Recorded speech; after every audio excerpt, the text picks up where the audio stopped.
Tom, a day may come when we accept the only thing our viewers want to see is Thrones stuff. When we forsake our interest in other franchises and do nothing but mindlessly churn out the same thing over and over again. But it is not this day. Today we're going with something simple and fun that we both speculate on, and that is who we think out of the Fellowship besides Frodo were the most suitable and capable of carrying the One Ring to Mordor and why. We'll be taking the books as primary, but may include little tidbits and moments from the film as long as it doesn't interfere with the character's fundamental core. Oh crap, I can already hear the Tolkien purists sharpening their pitchforks, Tom. At least the Jamie fans waited till the end of the video.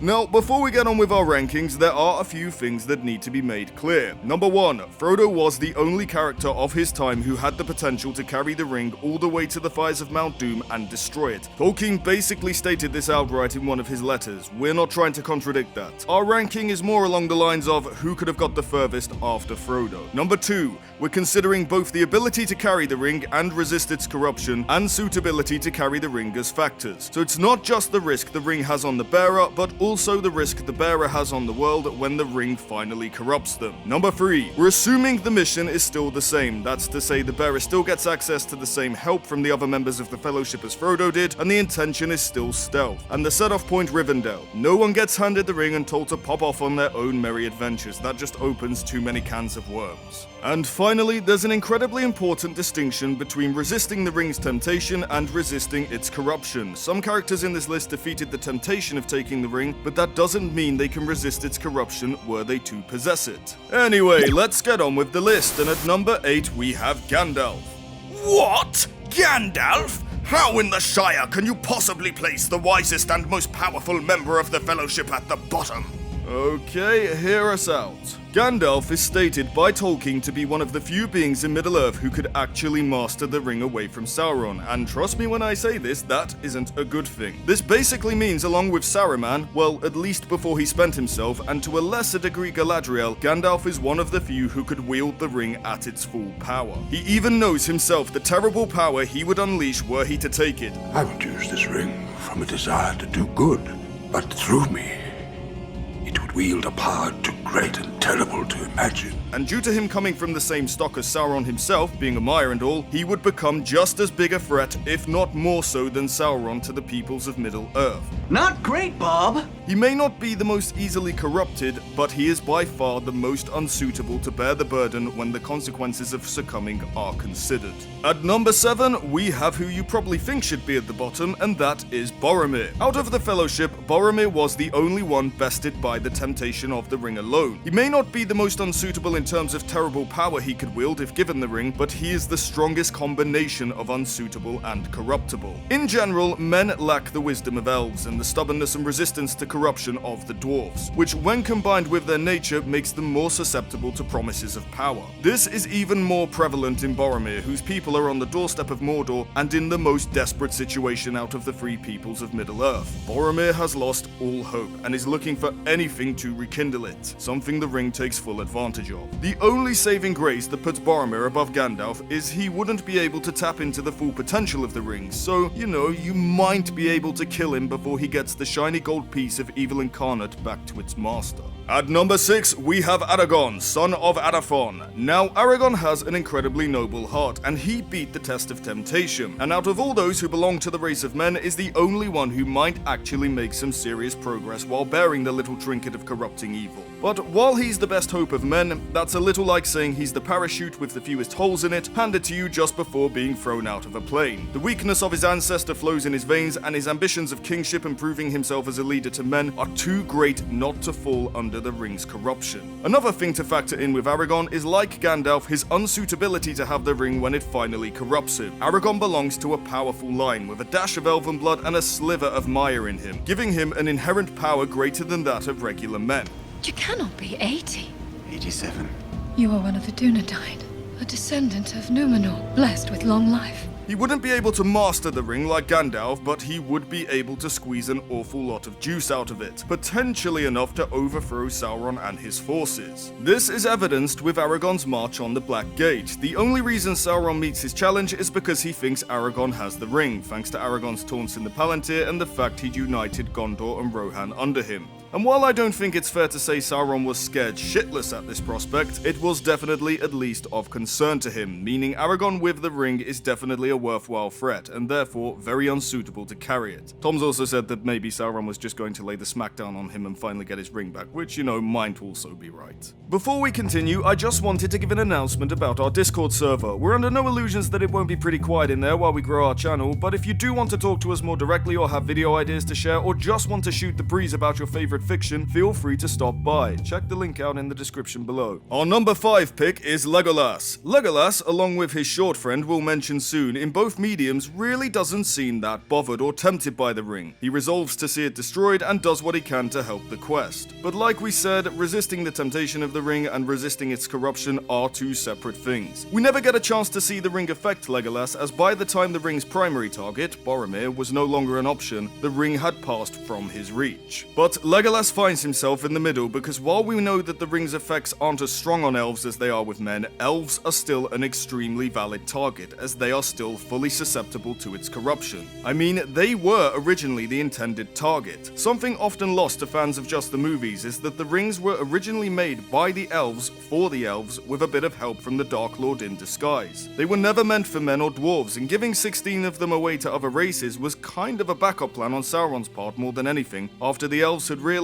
his trick and took them off. Needless to say, the ring would definitely get to Legolas long before our higher picks. At number 4, we have Pippin. Now I know this is a bit of a controversial pick to place below another character yet to be ranked, because as we know, hobbits are perhaps the most resilient to the ring's corruption due to their love of the simpler things and lack of higher ambitions. But of the hobbits that join the Fellowship, Pippin is the least suitable to bear the ring. He's by no means the blundering fool and comic relief he's presented as in the films. It comes in pints? Oh.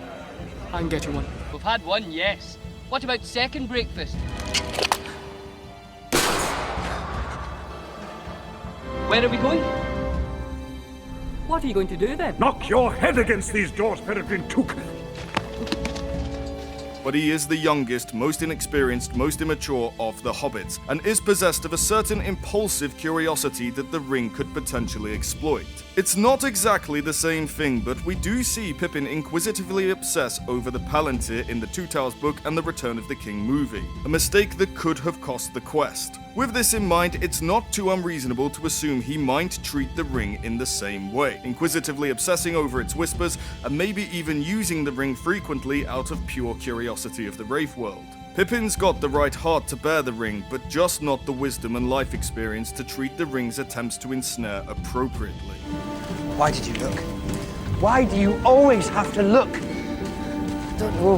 I can't help it. At number 3, we have Gimli, son of Gloin. Another character played for comic relief in the film, Gimli in the books, however, is a noble stoic fellow with what I would call an everyman's wisdom. Out of all the non-Hobbit members of the Fellowship, Gimli is the optimum choice for ring-bearer. Now, Tolkien purists are going to lynch me for showing this scene, as it didn't happen in the books and it makes Gimli look a little foolish. What are we waiting for? But the attitude Gimli shows here is a good visual reference of the ring's temptation and corrupting effect on Gimli and dwarves in general. That is to say, there wasn't any really. Dwarves were not the children of Ilúvatar, rather the offspring of the Valar Aule, Sauron's mentor by the way, who created them to be hardy, resistant to corruption, and basically immune to outright domination. This meant their nature was very different to that of men and elves. This isn't to say the Rings of Power have no corrupting effect on dwarves, but it was not the corrupting effect of a will bent to evil as Sauron sought. It rather just enhanced their greed, love of gold and gems and precious materials in general, and desire to isolate. This is where Gimli would fall short. Were the ring made of string or some other non-precious material, he would likely throw it into the fires of Mount Doom without a single care. But because it's a piece of gold and we can only assume the One Ring's power is far more enhanced than that of the other rings, Gimli would likely not be able to bring himself to part with it. You've also got to factor in his trek through Moria. The discovery of his kin being slaughtered might provoke him into attempting to use the ring for revenge, and he may never leave those mines, at least not without considerable persuasion of the other members of the Fellowship.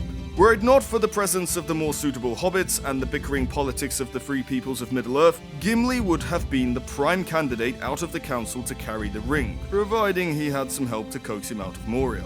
At number 2, we have Merry. Now, Merry has most of the same qualities as Frodo. He's kind-hearted, wise for his age, strong-willed, and cares not for power but the simpler things in life. To keep it short and simple, Merry would have made a pretty good ring-bearer. Where he falls short is his lack of wisdom and life experience in comparison to Frodo. You have to remember there is a good 14 years between them in age. He likely wouldn't have as deep an understanding of the ring's influence or the resilience to persevere with burdens that comes with age and experience. Where you'd want to start worrying about Merry is when the Fellowship starts getting very close to Mount Doom and the burden's intensity multiplies sevenfold.